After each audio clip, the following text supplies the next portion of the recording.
exclusive interview with Ralph Yarl, the Kansas City teenager who was shot in the head and arm after going to the wrong house to pick up his siblings. The case sparking protests when it took several days for police to charge the shooter. And Robin, you had a chance to sit down with the young man. I did, Michael. I recently traveled to Kansas City to meet with Ralph and his mother, Cleo, sharing their accounts of that fateful day and their hopes for the future. This morning, 17-year-old Ralph Yarl is sharing his story for the first time about the night that changed his life when he thought he was picking up his 11-year-old twin brothers from a friend's house. When you go back to April 13th, tell me what happened when you go to that address. Well, I go into the driveway, I walk up the steps, I ring the doorbell. I see 3 different cameras, like one looking at the driveway, one on the porch. As far as I know, I didn't know their family at all. Like, I had never even seen their friends or their parents before, so maybe this is their house. Ralph mistakenly going to Northeast 115th Street instead of getting his siblings from Northeast 115th Terrace, 1 block away. I actually wait a long time. I'm just on the porch.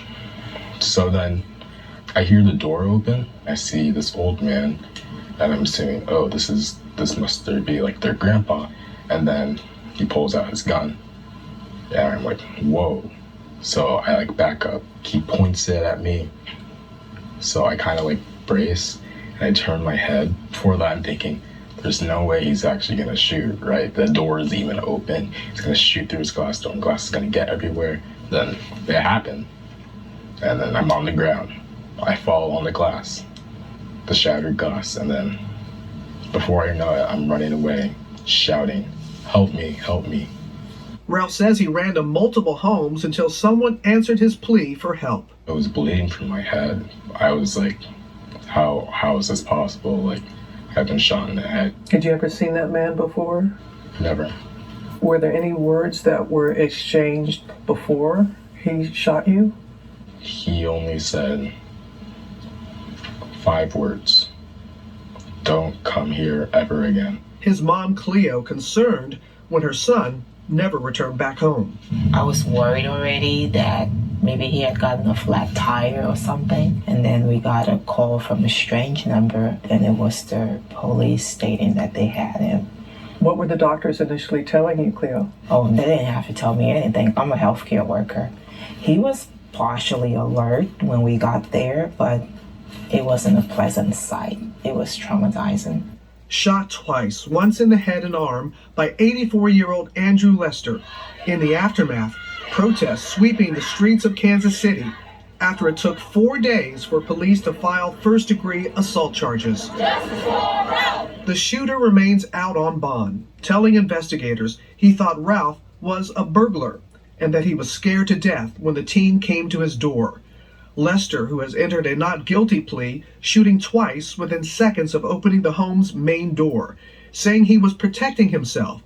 Lester's attorney telling GMA in part that the court prohibits him from discussing the case, but that he's looking forward to the upcoming preliminary hearing. The Yarl family lawyer, Lee Merritt, calling for an investigation into the case as a hate crime. What are your concerns of the legal process going forward? Unfortunately, race is a major factor in who gets justice and who doesn't.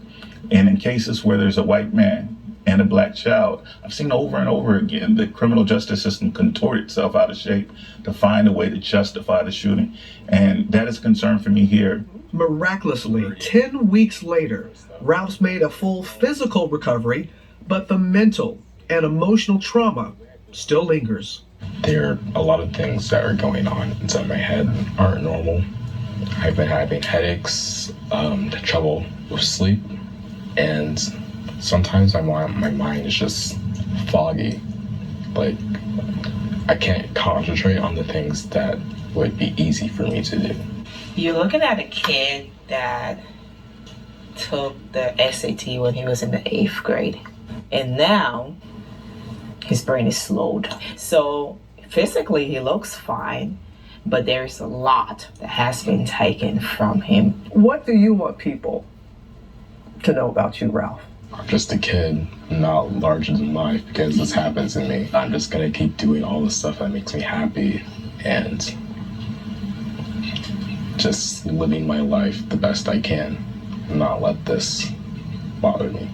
As a passionate band kid, playing his clarinet brings Ralph the most joy. You gonna play a little something for us?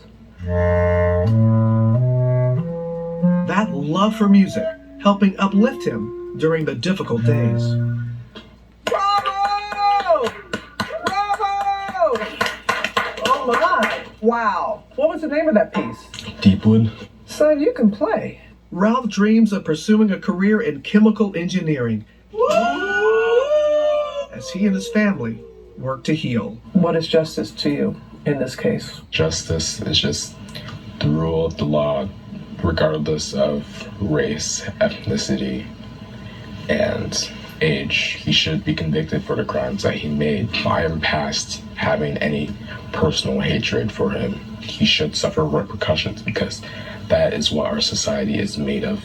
Trust in each other and reassurance that we can coexist together in harmony. He is a soft-spoken yet dynamic young man and had no harsh words for the shooter, and how he said, I'm just a kid.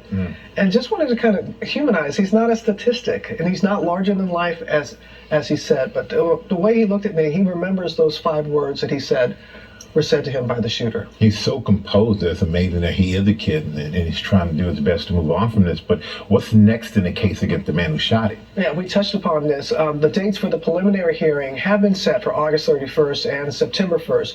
The judge agreed to partially seal the case in response to a protective order filed by Lester's attorney. That move has been criticized by Ralph's attorneys and his family, who say transparency is the key to getting justice. And you can watch much more of the interview tonight on Nightline. And they were also, the family, very thankful. Not just there in the KC community, but around the world. The letters, the mother says she is returning thank you notes, hundreds and hundreds and hundreds, and just so grateful for the support that they are receiving, and they just want people to see Ralph and to have a better understanding. And despite everything that happened, as he said, he's past the hatred towards the man who shot him. That's it. That's it. Thank you for bringing that to us, Robin.